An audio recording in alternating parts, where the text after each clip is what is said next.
অভয়া ক্যাম্পের মাধ্যমে পরিষেবা দিলেন এসএসকেএমের জুনিয়র ডাক্তাররা। রোগীদের ওষুধও দিলেন, প্রেসক্রিপশনের পাশাপাশি দিলেন একটি করে লিফলেট। তাতে আরজিকর কাণ্ডের প্রতিবাদে তাদের দাবিগুলি ছেপে দিয়ে প্রতিবাদ চালিয়ে গেলেন জুনিয়র চিকিৎসকরা। আরজিকরে তরুণী চিকিৎসকের সঙ্গে যে নৃশংস ঘটনা ঘটেছে, যেভাবে তাকে ধর্ষণ করে খুন করা হয়েছে, আর এই ঘটনার সঙ্গে যারা জড়িত সেই সমস্ত দোষীদের শাস্তির দাবিতে আন্দোলনে সামিল হয়েছেন জুনিয়র ডাক্তাররা। আরজিকরে জুনিয়র ডাক্তারদের পাশাপাশি সরকারি অন্যান্য হাসপাতালের জুনিয়র ডাক্তাররাও কিন্তু এই আন্দোলনে সামিল হয়েছেন। প্রত্যেকেরই দাবি বিচার চাই, আর এই বিচার চাই দাবিকে কেন্দ্র করে চলছে কর্মবিরতি। কিন্তু এই কর্মবিরতির মাঝেই, আন্দোলনের মাঝেই রোগী সেবাতে নিয়োজিত হয়েছেন জুনিয়র ডাক্তাররা।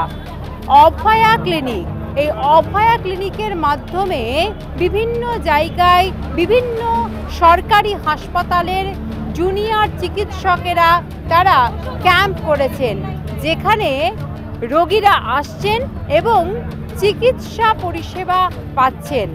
তাদেরকে যেমন চিকিৎসা করা হচ্ছে, তেমনি তাদেরকে বিভিন্ন ওষুধও দেওয়া হচ্ছে, যাতে তাদের চিকিৎসা ঠিকমতো হয়। All type of patients we are seeing, both any general patient, fever, cough, cold, pain abdomen, and if patient is having hypertension and patient is having head reeling or dizziness.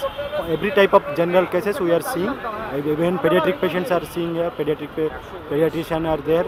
They are seeing all type of cases. যেমন OPD বেসিসে যেই আমাদের general যে রোগগুলো থাকে, যেমন diabetes, তারপর pressure, পেটে ব্যথা, জ্বর, যেগুলো বেসিক যেগুলো ডিজিজ, ওগুলো আমরা দেখছি। আর তার জন্য আমরা ওষুধও সংগ্রহ করে নিয়ে এসেছি, যেগুলো এখান থেকেই দেওয়া হচ্ছে। ঠিক আছে। শুধুমাত্র কি জুনিয়র ডাক্তাররাই আছেন, না সিনিয়র ডাক্তার? না, এসএসকেএমে এইখানে এই মুহূর্তে শুধুমাত্র জুনিয়র ডাক্তাররা, পিজিটি, পিডিটি এবং ইন্টার্নরা আছে। সিনিয়র ডাক্তাররা হাসপাতালে এখন ডিউটি করছেন। এই যে আন্দোলন, এই আন্দোলনটা আপনারা মানুষের কাছেও কিভাবে পৌঁছে দিচ্ছেন? আজকে তো পরিষেবাও দিচ্ছেন মানুষকে, পরিষেবার মাধ্যমেও কি সেই আন্দোলনটা পৌঁছাচ্ছে? নিশ্চয়ই অনেক মানুষ আসছেন, দেখছি ওনারা আমাদের দিকটাও বুঝছেন যে আমরা কেন কাজ বন্ধ রেখেছি। আর হসপিটালে কিন্তু পরিষেবা চালু আছে, কোথাও আমাদের স্যার, সিনিয়র স্যাররা সবাই বসে আছেন, কাজ করছে। এইভাবেই আমরা আমাদের আন্দোলন এইভাবেই চালু। লিফলেট দেখছি, সেগুলো কি দেওয়া হচ্ছে? হ্যাঁ, নিশ্চয়ই সবাইকেই দেওয়া আছে। লিফলেটের মাধ্যমে আপনারা তুলে ধরছেন আপনাদের বাংলায় আছে, ইংলিশে আছে। এই ধরনের লিফলেট দেওয়া হচ্ছে রোগীদেরকে, তার কারণ আরজিকর মেডিকেল কলেজের যে ন্যায় বিচারের দাবিতে সামিল হয়েছেন জুনিয়র ডাক্তাররা, সেই ন্যায় বিচারের এখনো পর্যন্ত হয়নি। আর সেই বিচার পেতেই চলছে তাদের আন্দোলন। শুধুমাত্র যে আরজিকরের জুনিয়র ডাক্তাররা সামিল হয়েছেন তা নয়, প্রতিটি সরকারি হাসপাতালে জুনিয়র ডাক্তাররাই সামিল হয়েছেন।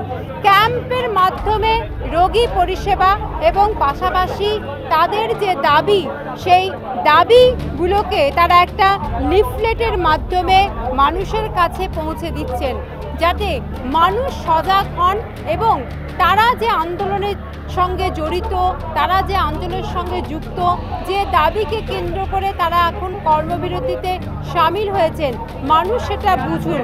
এবং এই যে ক্যাম্প, এই ক্যাম্পগুলো অভয়া ক্লিনিকের মাধ্যমে এই ক্যাম্প চালানো হবে।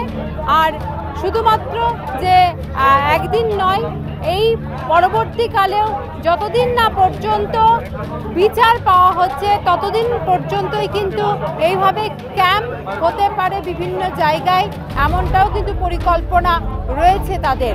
ক্যামেরায় সুব্রত বোসের সঙ্গে নাজার আমানের রিপোর্ট, আর প্লাস নিউজ, কলকাতা।